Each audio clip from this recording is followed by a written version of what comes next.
estando persuadido de esto, que el que comenzó en vosotros la buena obra, la perfeccionará hasta el día de Jesucristo. Gloria al Señor. Puede tomar asiento. Y permítame introducir, y sabe que yo soy más maestra que predicadora, así que permítame ponerle un poco de fundamento a esta palabra. Según el Strong, persuadido proviene del griego peiso, que significa convencer mediante un argumento, seguro, asegurar, confianza. Tome algo en cuenta. Convencer por medio a un argumento. No es simplemente te voy a convencer porque yo creo, sino que yo te voy a convencer porque hay un argumento que yo te voy a presentar bueno y válido que te va a hacer entender, te va a hacer cambiar y por eso te voy a persuadir.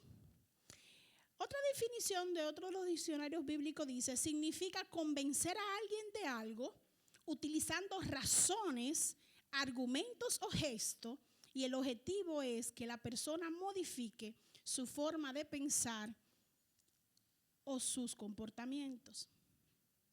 Entonces, esta palabra que usa el original, persuadido, habla de convencer con un argumento. Y este argumento es que hace que la persona esté convencido, valga la redundancia. Permítame hablarle un poquito del libro de Filipenses para que podamos entender cuál es el trasfondo de este libro. ¿Dónde nace o dónde se refleja en la Biblia o se habla en la Biblia del libro de Filipenses? ¿Cómo inició este libro, esta carta que Pablo envía al libro de Filipos? ¿Dónde comienza? Comienza en el libro de Hechos, capítulo 16. Ahí usted va a ver el asiento de este libro.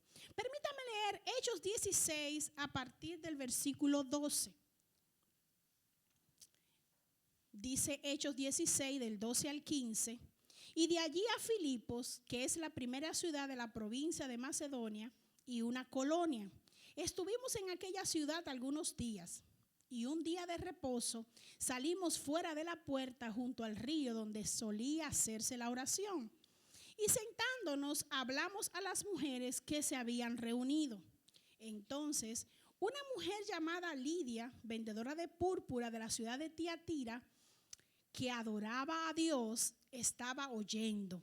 Y el Señor abrió el corazón de ella para que estuviese atenta a lo que Pablo decía. Y cuando fue bautizada, perdone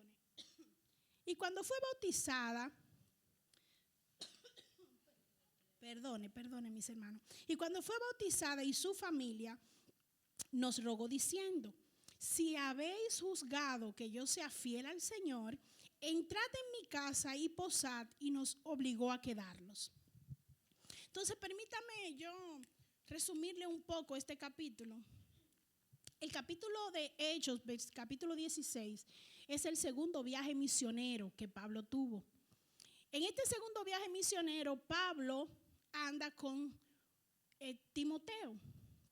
Usted se recuerda una vez que conversamos un poco sobre este capítulo, donde dice más adelante del capítulo 15, dice que Pablo iba camino al tiempo de oración, y vino una mujer que tenía espíritu de adivinación y que a raíz de él echar fuera estos demonios fue encarcelado. ¿Se recuerda?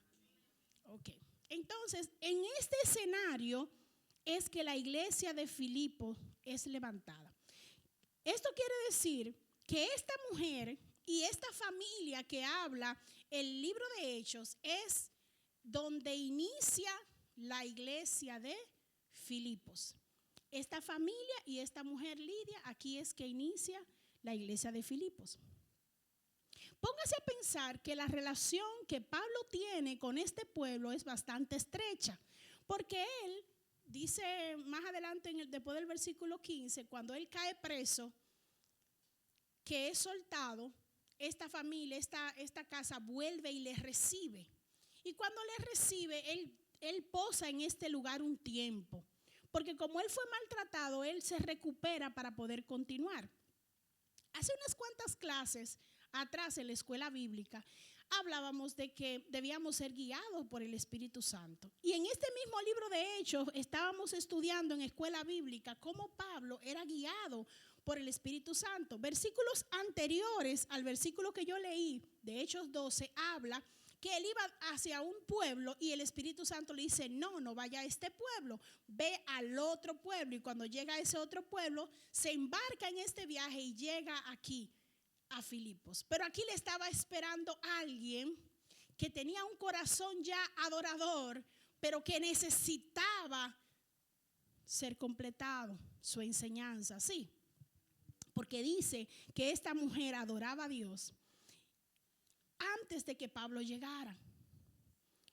Es decir, que cuando Dios guiaba a Pablo a un lugar era porque ya el Espíritu Santo estaba trabajando en ese lugar. Sí, y era lo que estudiábamos en la escuela bíblica en ese momento, de cómo el Espíritu Santo ordena todas las cosas. Así que yo le pido al Señor en esta hora que también esté trabajando con su corazón el Espíritu Santo, para que cuando la palabra sea enseñada, también en su corazón dé fruto. Amén. Así como lo hizo en Lidia. Permítame seguir leyendo. Entonces ya ustedes tienen un panorama de que Pablo, por prisiones, por sufrimiento, vino a este lugar, y que lo que le esperaron no fueron abrazos y besos, sino cárceles. Y que esta iglesia o esta familia apoyó a Pablo en ese proceso duro de cárcel que estuvo. Sí. Ok, déjenme esa introducción ahí y luego lo vamos a entender un poquito más adelante. Permítanme seguir leyendo la palabra. El versículo 1 dice: Pablo y Timoteo, siervos de Jesucristo, a todos los santos en Cristo Jesús. Perdone, estoy volviendo a Filipenses capítulo 1, versículo 1. Pablo y Timoteo, siervos de Jesucristo, a todos los santos en Cristo Jesús que están en Filipo, con los obispos y diáconos. Gracia y paz a vosotros, de Dios nuestro Padre y del Señor Jesucristo. La carta del libro de Filipenses es la única carta en la que Pablo se presenta como siervo. Si usted estudia las demás cartas del libro de Pablo, perdone que yo soy maestra, estoy enseñándole algunas cosas. Si usted ve las otras cartas del Pablo, se da cuenta que Pablo se presenta como apóstol de Jesucristo. Pero en esta carta él le dice siervo de Jesucristo. Sí, adicional a eso, él está aquí mezclando el saludo, digamos, gentil con el saludo judío. Gracia y paz. Porque él está hablando a un lugar donde hay judíos y también donde hay gentiles. Sí, y entonces a veces cuando estamos estudiando algunas cosas en la escuela bíblica, en algunos grupos, siempre yo le digo, recuerde que todo lo que está en la Biblia, hasta un simple saludo, tiene un porqué. Nada está al azar o por casualidad o porque se ve bien, sino porque tiene un significado al público o a la persona que le fue escrita la carta. En este caso hablo de carta porque es lo que estamos leyendo. Entonces vemos cómo en el capítulo 1 vemos que en el versículo 1 hay una intimidad, hay una relación de Pablo con el pueblo de Filipo, donde él le dice, óyeme, somos siervos juntos. Sí, entonces déjeme eso ahí, ese puntito ahí que lo vamos a seguir analizando. Permítame leer el versículo 3. Doy gracias a mi Dios siempre que me acuerdo de vosotros. Es decir, que este pueblo, esta iglesia, esta familia, estos hermanos estaban en el corazón de Pablo. Porque fíjense que dice, siempre que me acuerdo. O sea, en mis oraciones ustedes están. Sigue diciendo el versículo 4, siempre en todas mis oraciones rogando con gozo por todos vosotros. Wow, ¿usted sabe lo que es rogar y también tener gozo? Se supone que cuando tú ruegas, tú estás implorando, ¿verdad? Pero fíjese que Pablo dijo, rogando con gozo. Y la palabra gozo es la palabra principal del libro de los Filipenses, que fue escrito a los Filipenses. Si usted estudia el libro a profundidad, se da cuenta que esta es la palabra o el enfoque principal de Pablo, presentar el evangelio con gozo. Pero ¿dónde estaba Pablo mientras escribía? Pablo estaba preso en Roma. ¿Cómo un preso puede hablarle a otro que está libre con gozo? ¿Cómo en medio de mi prisión yo puedo tener gozo? Un poco contraproducente, ¿verdad? Porque deberían ser los que están libres que me escriban a mí, dándome ánimo. Dejo eso ahí para que usted lo analice, porque no sé cuáles son sus prisiones y no sé cuáles son sus situaciones, pero la Escritura me está enseñando que aún nosotros, teniendo las prisiones, las necesidades, las situaciones, podemos tener gozo. Porque esto es algo que lo produce el Espíritu Santo y nosotros contamos con Él. Gloria al Señor. Sigue diciendo el versículo 5, estoy explicando versículo a versículo, ya estoy casi terminando. Sigue diciendo, por vuestra comunión en el Evangelio, desde el primer día hasta ahora. ¿Qué le está diciendo Pablo aquí? Pablo le está diciendo, ustedes son un pueblo, ustedes son una iglesia, ustedes son una familia, ustedes son una gente que tienen comunión. Pablo se sentía identificado cómo esta familia, cómo estas personas habían adoptado el evangelio. Porque si usted analiza más adelante, que no voy a llegar ahí a esos versículos, luego del 11, Pablo está agradeciendo por las ofrendas que la iglesia de Filipo le enviaba, aún él estando preso. Y él está diciendo, oye, ¿cuándo iniciamos? ¿Cuándo fue que iniciamos? Lo leímos en el libro de Hechos. Estaban en el arroyo, en el río, y Pablo fue a ese lugar a dar la palabra. Y ahí una familia conoció al Señor. Y luego de ahí cayó preso. Ese fue el inicio de ellos. El inicio de este libro es aquí. Pero Pablo se toma la molestia de escribir en la carta y les dice, por vuestra comunión, o sea, dentro de las cosas que él le producía gozo a Pablo, era lo que decía el versículo 5, por vuestra comunión en el evangelio. No es solo que ustedes son una familia unida, no es solo que son una iglesia unida, es que están enfocados en el propósito del evangelio, así como lo estoy yo. Ustedes sueltos y yo preso, pero juntos con una misma fe y una misma esperanza y un mismo propósito, anunciar las buenas nuevas de salvación. Unos sueltos y otros presos. No sé si usted está suelto o si usted está preso, pero al final Dios espera de nosotros que anunciemos las buenas nuevas de salvación. Sigue diciendo el versículo, desde el primer día hasta ahora.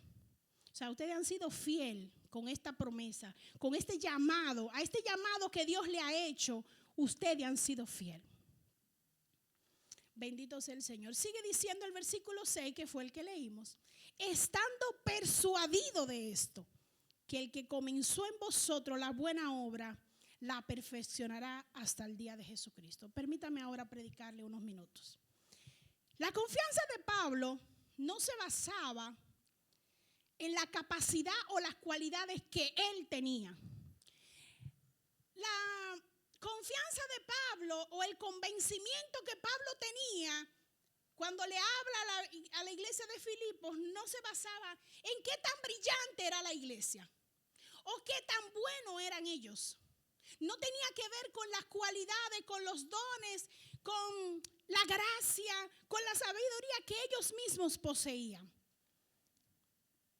Pablo estaba persuadido de que la iglesia, persuadido de la misma forma que Dios había hecho en su vida, también lo haría en los obreros de Filipo. Él estaba convencido en este argumento, en que así como Dios lo llamó, lo escogió, lo limpió, lo cambió y lo puso, enderezó sus pasos y hizo la obra en él, trabajó en él como obrero, de la misma manera Dios lo haría en la iglesia. O sea, que no dependía de la iglesia. El convencimiento digamos, la fe, la esperanza, la fuente de energía, por decirlo de alguna manera, que había en Pablo para estar persuadido, o el argumento que lo hacía estar convencido de que Dios iba a terminar la obra en la iglesia de Filipo, no dependía de la iglesia de Filipo. Dependía del Dios al que él servía, al que él conocía y que había hecho una obra en él. Entonces quiero decirte en esta mañana, iglesia, que lo que Dios va a hacer en ti no es con tu fuerza, no es por tus dones, no es por lo hermoso que tú eres, no es porque tú tienes 2 pesos en el banco, es porque Él es fiel a su palabra. Y la obra que Él inició en ti, Él la va a terminar. La iglesia de Filipo inicia con la familia de Lidia. Y vamos a analizar 2 segundos ahí. Una mujer ocupada porque dice que vendía púrpura, es decir, no era vaga. Y siempre yo les digo a ustedes, mis amados, la Biblia me enseña a mí que Él no llama gente vaga. Todo lo que Él ha llamado son gente ocupada, que son productivas. Y no estoy hablando de producción en el término del dinero, sino personas activas. Es decir, que cuando usted le dice, Dios, estoy ocupado, Él no le funciona eso. Sí, Él dice, ajá, y ahora te voy a poner ocupado en lo que tienes que estar realmente ocupado. Es decir, que esta mujer fue llamada y no era vaga, estaba ocupada, tenía relaciones. En ese tiempo, ser comerciante, no todo el mundo era comerciante. No estaba el Instagram ni el Facebook.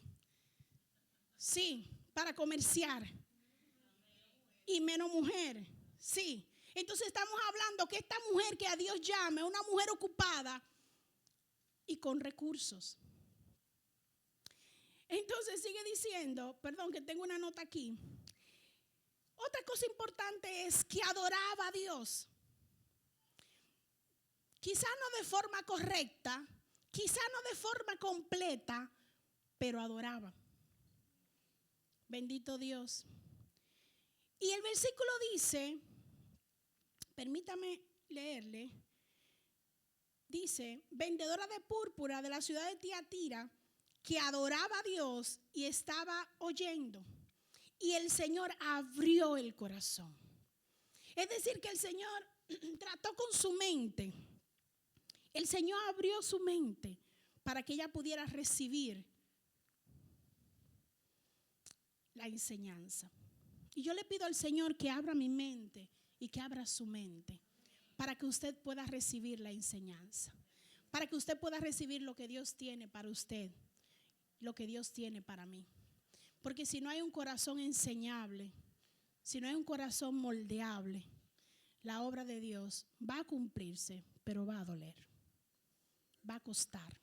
Sí, yo espero que me puedan estar entendiendo. Bendito Dios. Su mente fue abierta para entender la verdad de Dios. Es decir, que tenemos siempre que pedirle al Señor, abre mi mente para tener el conocimiento, el entendimiento de tu verdad.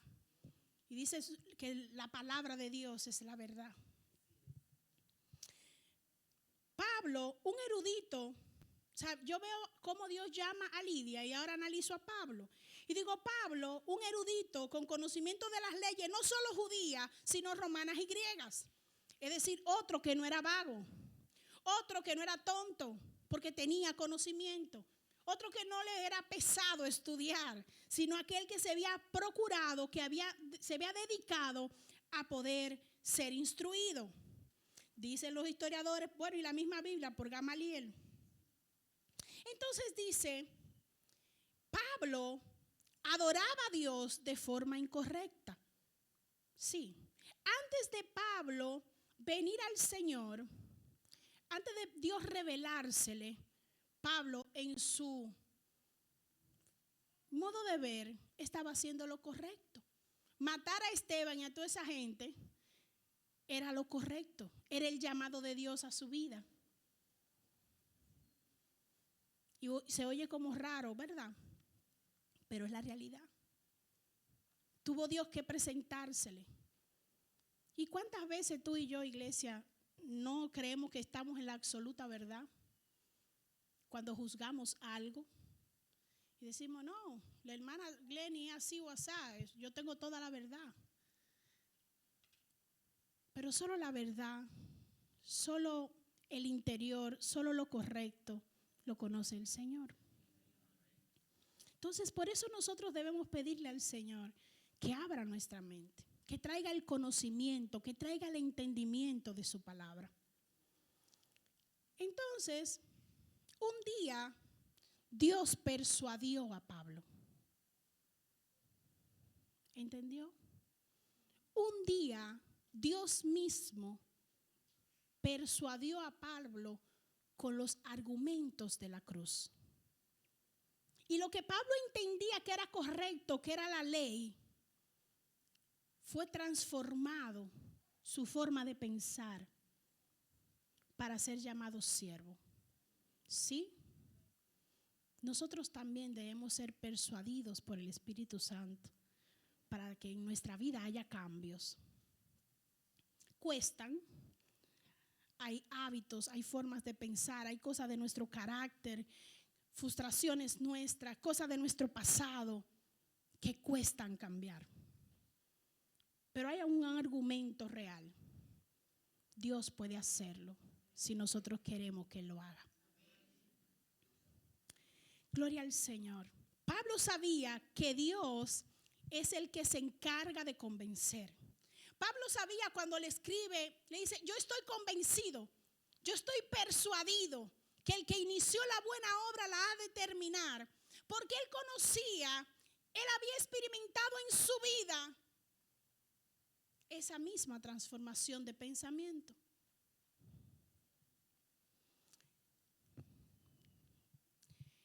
En Juan 16, el versículo 7 y 8 dice, pero yo os digo la verdad, esto es Jesús hablando, os conviene que yo me vaya, porque si no me fuera, el Consolador no vendría a vosotros. Mas si me fuere, os lo enviaré. Y cuando Él venga, convencerá al mundo de pecado, juicio, justicia y juicio. ¿Quién es el encargado de convencer? Pablo conocía esto. Cuando Pablo le dice a la iglesia, estoy convencido, estoy persuadido que el que inició la buena obra la va a terminar, es porque él sabía el efecto del Espíritu Santo en nuestras vidas. Él estaba seguro, él estaba claro de lo que Dios hace cuando alguien abre su mente a Él. Bendito sea el Señor. En esta mañana Dios quiere que entiendas, que entendamos que no es por tus cualidades, que no es por tu conocimiento, que no es por tu gracia, que no es por tu sabiduría. La obra Él la inició en nosotros cuando entregó a Jesús en el madero. Ahí inició la obra por nosotros. Inició la obra de salvación. Cuando Él entregó a Jesús en el madero para perdón de nuestros pecados y para reconciliarnos con Él. Es decir, que lo más complejo ya Él lo hizo por nosotros. Él entregó a su Hijo para perdón de nuestros pecados. Cuando tú y yo decimos sí a Cristo, iniciamos una nueva vida en Él. Pero antes de decir que sí, ya Él había demostrado su amor. Antes de que tú y yo dijéramos sí al Señor, ya Él había dado un argumento válido. Verás, Cristo murió en la cruz para que tú y yo fuéramos redimidos. No hay mayor argumento que este para que tú y yo demos el paso de fe de que Él lo hizo por amor a ti, por amor a mí. Entonces no hay ningún otro argumento más valioso que tenga mayor peso que este. Cristo es la razón de nuestro cambio. Poderoso Dios, gracias mi Señor. Un argumento incuestionable, un argumento demostrado. Cristo sufrió por amor a nosotros.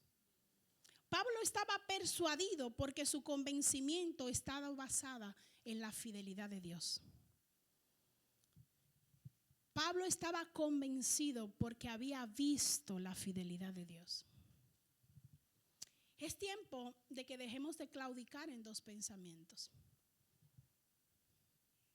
¿Está Dios con nosotros? ¿No está con nosotros? ¿Somos cristianos? ¿No somos cristianos? Dios lo va a hacer. ¿O Dios no lo va a hacer? Creo que el llamamiento de Dios a mi vida fue una emoción. Di un paso por darlo. ¿O estoy convencido de que vale la pena un cambio? Es tiempo de que derribemos todo argumento y toda altivez que se levanta contra el conocimiento de Dios. Y llevemos cautivo todo pensamiento a la obediencia de Cristo. Para estar convencido hay que derribar algunos argumentos del mundo. ¿Sabe por qué? Porque en nuestra mente, en nuestra vida hay luchas. Luchas entre lo que nos enseña el mundo o los argumentos del mundo o los argumentos de la sociedad contra los argumentos de la palabra de Dios. ¿Pero qué estoy consumiendo más?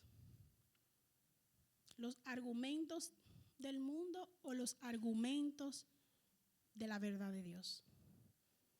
Ahí está la diferencia. Permítame seguir leyendo Filipenses 1, versículo 7. Como es justo sentir todo esto de todos vosotros, por cuanto os tengo en el corazón y en mis prisiones y a la defensa y confirmación del Evangelio. Pablo le está diciendo a este pueblo, le está escribiendo y le está diciendo, ¿cómo no puedo amarlos como pueblo? ¿Cómo no puedo tenerlos en mi corazón? Si aún en mis prisiones y cuando estoy defendiendo el Evangelio, me acuerdo de ustedes, me acuerdo de su fidelidad. ¿Sabe qué hermoso sería que pudieran decir eso de nosotros? Que pudiera decir otra persona de nosotros, wow, aún en mis prisiones, aún en mis dolores, aún en mis dificultades, tenemos algo en común. Sufrimos por Cristo.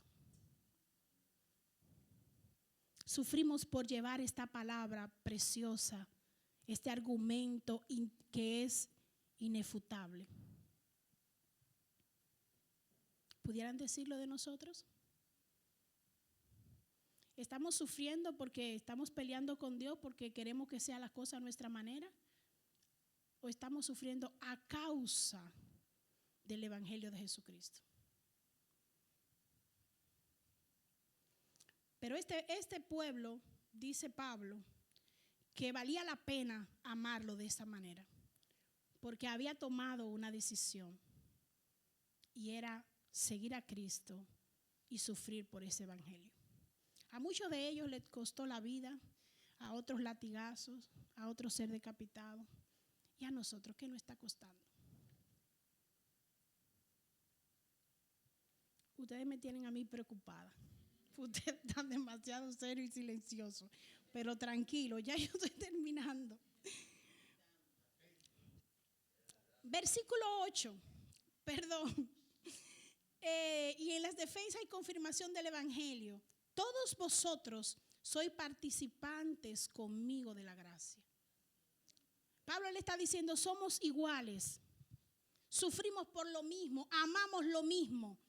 Amamos la obra de Dios. Queremos que avance la obra de Dios, Filipo.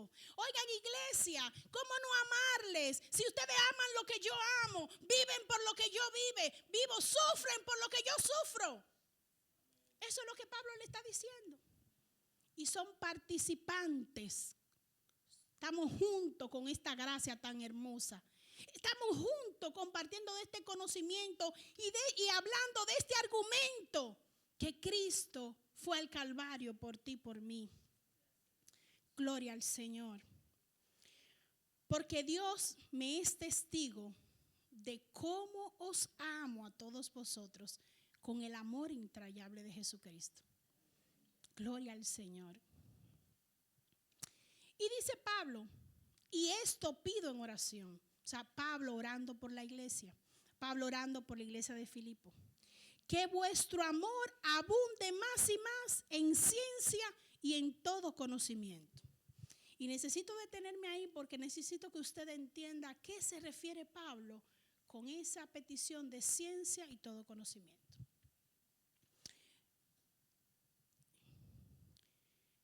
Ya había un amor, porque fíjense que arriba leíamos que había una comunión, y esa comunión habla que no solamente había una comunión entre el pueblo, sino que había una comunión con la misión que la iglesia tenía, y esta era predicar. Entonces, él estaba seguro y claro que había amor, porque él le dice para que abunde.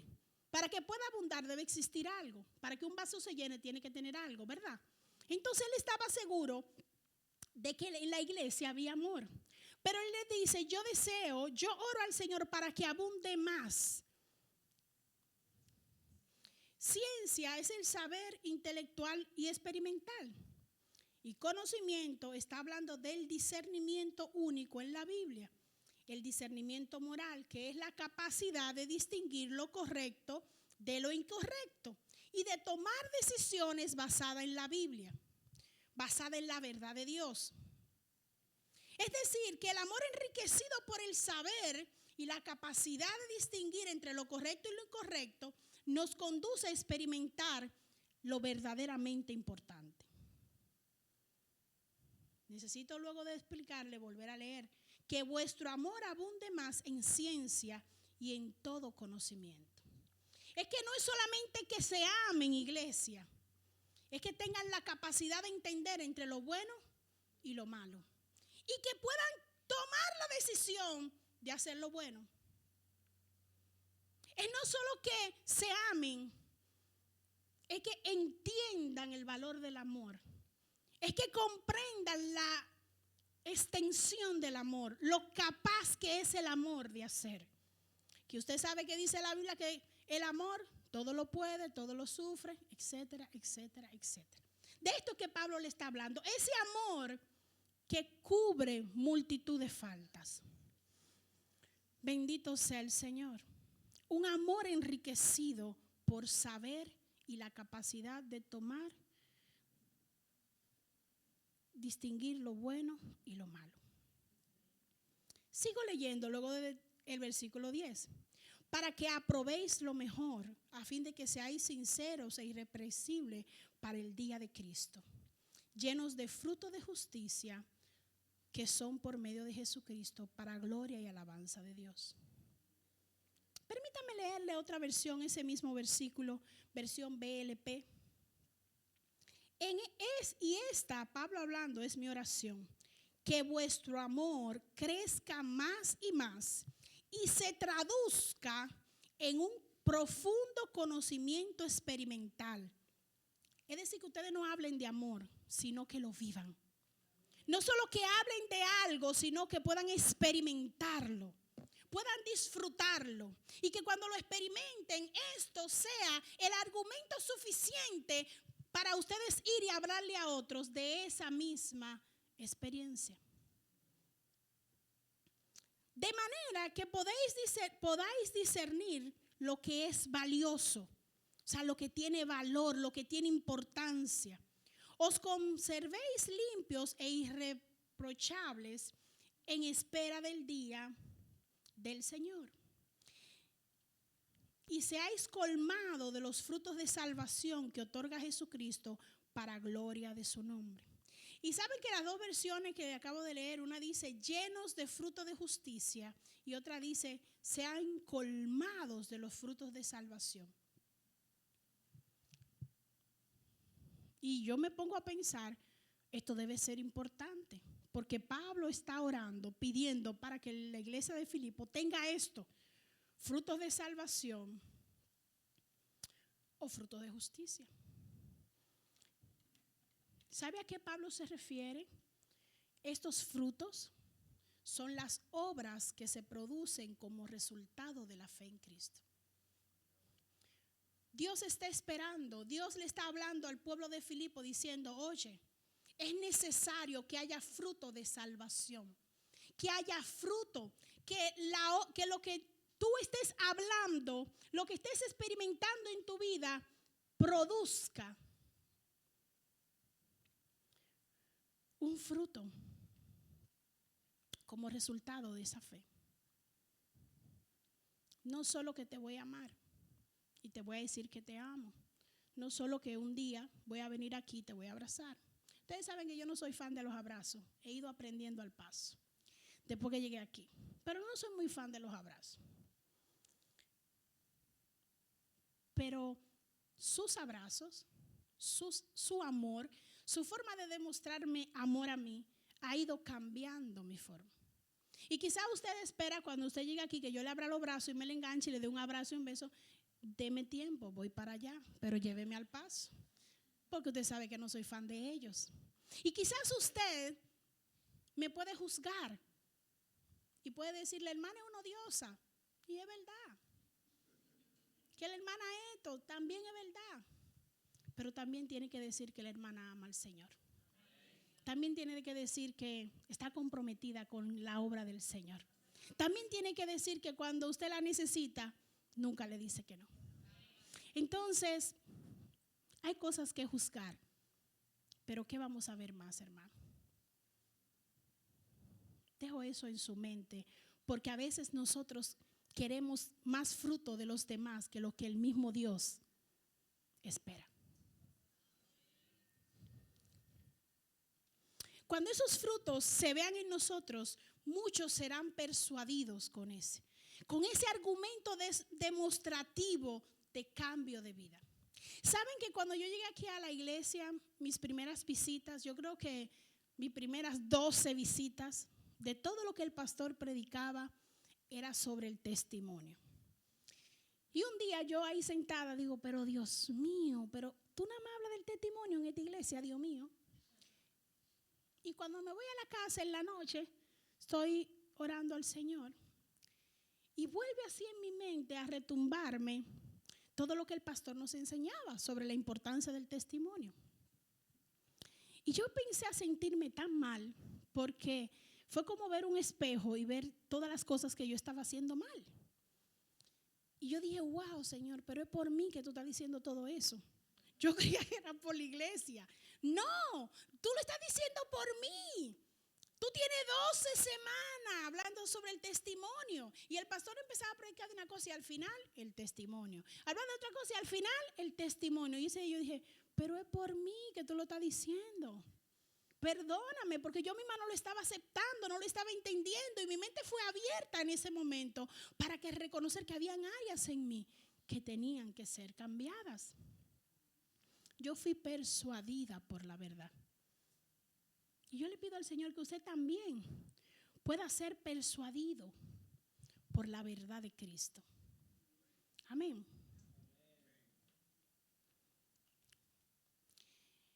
El mensaje de hoy, que no ni lo dije, pero estaba puesto ahí, ¿verdad? Es estoy convencido. Dios está convencido de que usted puede cambiar. Dios está convencido, persuadido. Él tiene un argumento y es que usted lo tiene a Él. Él está convencido que usted cambiará y que yo cambiaré esas cosas. Él ha puesto su palabra, Él ha puesto su confianza, Él entregó a su Hijo porque confía en nosotros. Porque está convencido que su iglesia ha de dar frutos y frutos de salvación. Es que Él nos dio el argumento. Él hizo todo lo que necesitábamos. Ahora solo nos toca a nosotros experimentar ese cambio. Ahora nos toca a nosotros permitirle al Espíritu Santo cambiar en nuestro interior. Pero cerrados, creyendo que todo lo sabemos, creyendo que somos santos, 200 veces santos, que no hay nada que escudriñar en nuestros corazones, no lo vamos a lograr. ¿Saben cómo lo vamos a lograr? Hoy me hablaba el Señor, me confirmaba el Señor todo esto que yo vengo experimentando desde unos días con esta palabra. Cuando Anthony abría la escuela bíblica que decía que debíamos arrepentirnos. Y yo le dije, wow, Señor, gracias. Porque usted sabe que uno siempre viene con sus dudas, si esta es la palabra o no. Pero verdaderamente hay que tener una vida de arrepentimiento. Hay que reconocer que hay cosas que mejorar. Y quizá el hermano Endo ni lo dijo por mí, o lo dijo por él, o por alguien, o por mí, ¿verdad? Pero hay una realidad. Lo dijo porque está en la palabra de Dios. Lo dijo porque esa es la verdad y no va a cambiar. Hay cosas que nosotros debemos cambiar. Y ya Dios dio el argumento. Solo espera de usted el sí. Solo espera de nosotros el sí, estoy aquí. ¿Qué no está persuadiendo más, iglesia? ¿El mundo o la verdad de Dios? ¿Qué es lo que no nos permite el cambio? ¿Estamos nosotros siendo persuadidos por el mundo o estamos trayendo al mundo? Y cuando hablo del mundo, hablo de la gente. ¿Está haciendo su familia, le está persuadiendo a su familia y llevándola al mundo, al pecado, a las cosas mundanas? ¿O está usted atrayendo a su familia a la verdad de Dios?